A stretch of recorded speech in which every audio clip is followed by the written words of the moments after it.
भाभी। करिश्मा, रेशमा और मनीषा 3 बहनें हैं। उनका एक भाई भी है, मयंक। मयंक अपनी बहनों को बहुत प्यार करता है, लेकिन मयंक की पत्नी सविता इस मामले में मयंक से बिल्कुल ही अलग है। वो अपनी ननदों का जितना बुरा कर सकती है उतना बुरा करती ही रहती है और अपनी ननदों पर हुक्म भी चलाती है। करिश्मा, करिश्मा, तुमने अभी तक नाश्ता नहीं बनाया? तुम्हारे भैया को ऑफिस जाने में देर हो रही है। हाँ भाभी, बस अभी बनाती हूँ। करिश्मा, तुम ये ढीलापन छोड़ दो। कल को पराये घर जाना है। वहाँ अगर तुम इस तरह से काम करोगी तो लोग क्या कहेंगे कि माँ ने और भाभी ने कुछ सिखाया नहीं। और तुम्हारी दोनों बहनें कहाँ है? रेशमा मार्केट गई है और मनीषा सो रही है। क्या? सुबह के 8 बज रहे हैं और ये महारानी अभी भी सो रही है? ये कहते हुए सविता अपनी सास दुर्गा देवी के पास जाती है। माँ जी, देख रही हो अपनी बेटियों के तौर तरीके? क्या हुआ बहू, सुबह सुबह क्या कर दिया मेरी बेटियों ने? अरे एक तो अभी अभी उठकर किचन में गई है, दूसरी सुबह सुबह बाहर चली गई और तीसरी अभी तक सो रही है। क्या करूं मैं इन तीनों का, मैं तो परेशान हो गई हूँ। जा जाकर उठा उसे और रेशमा से मैं बात करती हूँ। सविता सीधा मनीषा के कमरे में जाती है और उससे कहती है, महारानी जल्दी उठो, सूरज सर पर आ गया है।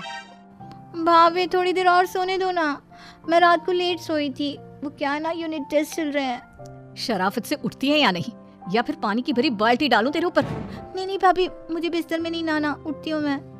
मनीषा जल्दी से उठकर बाथरूम में चली जाती है। सभी आराम से बैठकर नाश्ता कर रहे होते कि तभी रेशमा बाजार से हाथ में सामान लिए आ जाती है। रेशमा को देखते ही सविता उस पर बरस पड़ती है। लो, आ गई महारानी। ऐसा भी क्या सामान लाना था जो सुबह आंख मलते ही बाजार की तरफ रवाना हो गई? भाभी, कल आप ही तो चीख रही थी कि घर का सारा सामान मुझे ही लाना पड़ता है, घर में किसी को भी किसी काम से कोई लेना देना नहीं है। अब मैं बाजार जाकर सामान ले आई तो आपको इस बात से भी तकलीफ हो रही है? देख रही हो माँ जी, अपनी बेटी की जुबान कैंची से भी तेज चलती है। और मयंक, आप तो कुछ कहेंगे नहीं अपनी लाडली बहन को। रेशमा, अपनी भाभी से ऐसे बात नहीं करते। चलो माफी मांगो। भैया, मैं क्यों माफी मांगू?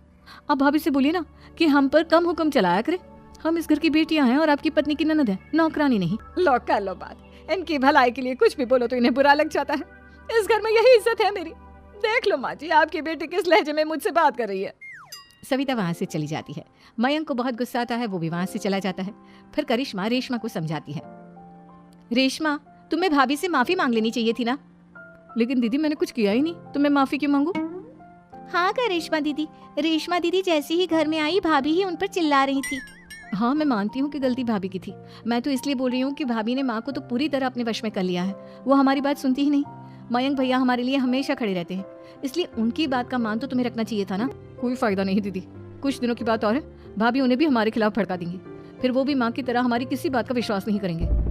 इसी तरह सविता अपनी तीनों ननदों को किसी न किसी बात पर परेशान करती रहती थी। एक दिन मयंक अपनी तीनों बहनों के लिए गिफ्ट लाया।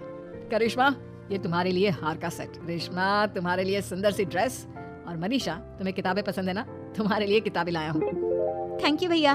थैंक यू भैया। थैंक यू भैया। करिश्मा, तुम्हारा नेकलेस कितना सुंदर है, ये भैया कहाँ से ले आए होंगे?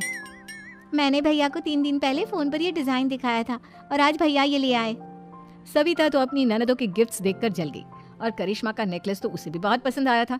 अपनी बहनों के लिए कितना अच्छा नेकलेस लेकर आए हैं, मुझे कभी कोई गिफ्ट नहीं दिया।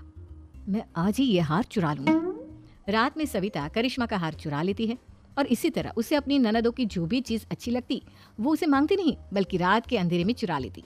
इसी तरह दिन बीतते गए और सविता ने मयंक के दिल में भी उसकी बहनों के लिए नफरत पैदा कर दी। एक दिन मयंक ने करिश्मा और रेशमा के लिए रिश्ता देखा और ये बात उसने घर में सबको बताई।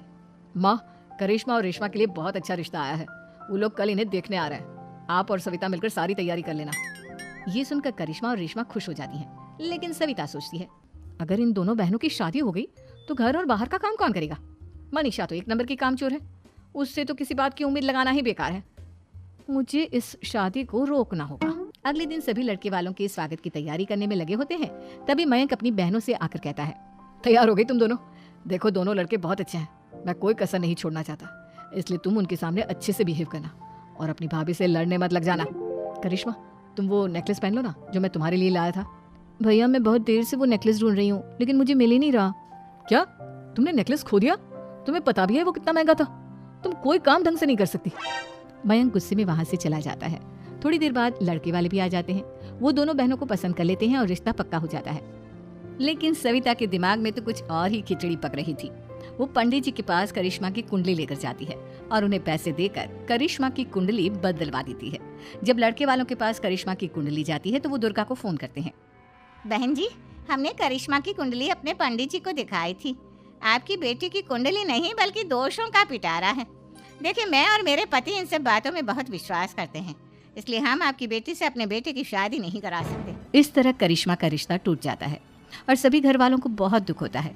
अब कविता सोचती है, चलो करिश्मा का तो रिश्ता टूट गया, अब रेशमा का भी रिश्ता तोड़ना है। क्या करूं क्या करूं? अब सविता आवाज बदलकर किसी अननोन नंबर से रेशमा के होने वाले ससुराल में फोन करती है। हेलो, मैं कौन हूँ कौन नहीं ये आपके लिए जानना जरूरी नहीं। बस इतना सुन लो कि रेशमा का 2 साल से किसी के साथ अफेयर चल रहा है। बस रेशमा का रिश्ता तोड़वाने के लिए सविता का इतना कहना काफी था। अब रेशमा का भी रिश्ता टूट गया। मयंक और दुर्गा देवी ने रेशमा को खूब खरी खोटी सुनाई और उससे बार बार उस लड़के के बारे में पूछने लगे। आप दोनों मुझे क्यों परेशान कर रहे हो? अरे कोई लड़का होगा मेरी लाइफ में तो मैं बताऊंगी ना। जब कोई है ही नहीं तो कहाँ से लाऊं मैं कोई लड़का? तो तेरे होने वाले ससुराल वालों को फोन किसने किया था? माँ, मैं नहीं जानती किसने फोन किया था, मैं सच कह रही हूँ। मैं तो पहले ही कह रही थी इसकी लगाम खींच कर रखो, लेकिन मेरी सुनता ही कौन है? आप चुप रहिए भाभी, ये सब आपका ही किया धरा है। अब तीनों बहनों को विश्वास हो जाता है कि ये सब उनकी भाभी ही कर रही है। तीनों बहनें अपनी भाभी को सबक सिखाने के लिए एक वकील कर लेती है और घर में हिस्सा मांगना। देखो भैया, माँ बाप की जायदाद में जितना बेटों का हक होता है उतना ही बेटियों का, इसलिए इस घर के 4 हिस्से होंगे और हमें अपना हिस्सा चाहिए। मैंने तुम्हारे लिए क्या क्या नहीं किया और तुम इस घर में हिस्सा मांग रही हो? भैया, आप और माँ हम बहनों की कोई बात नहीं सुनते हो और भाभी हमारी शादी नहीं होने देगी क्योंकि उन्हें लगता है कि आप हमारी शादी में ज्यादा पैसा लगाओगे और उन्हें हम जैसी फ्री की नौकरानी कहाँ मिलेगी। तो हम भाभी के साथ तो रह नहीं सकते, हम बहनों को अपना हिस्सा चाहिए। अरे तुम्हें शर्म आनी चाहिए अपनी भाभी पर ऐसा इल्जाम लगाते हुए। वो तुम्हारे बारे में कितना सोचती है। हाँ माँ, भाभी हमारे बारे में बहुत सोचती है। दिन रात बस यही सोचती रहती है कि किस तरह से अपनी तीनों ननदों को परेशान करूं और कभी मुझे पढ़ने भी नहीं देती। दोनों बहनों का रिश्ता भी तो इन्होंने ही तोड़वाया है और रात में हमारे कमरे में आकर हमारी चीजें भी चुराती हैं। इसी तरह सविता की तीनों ननदें अपनी बात पर अड़ी रही। अब कोर्ट में तारीख भी शुरू हो गई। जब सविता को लगा कि उसकी तीनों ननद इतनी आसानी से नहीं मानने वाली तो उसने अपने पति और सास को सारी सच्चाई बता दी और अपनी तीनों ननद से माफी मांगी। मयंक और दुर्गा को भी अपनी गलती का एहसास हो गया। अब सविता खुद करिश्मा और रेशमा के लिए अच्छा रिश्ता ढूंढती है और उनकी शादी करवाती है।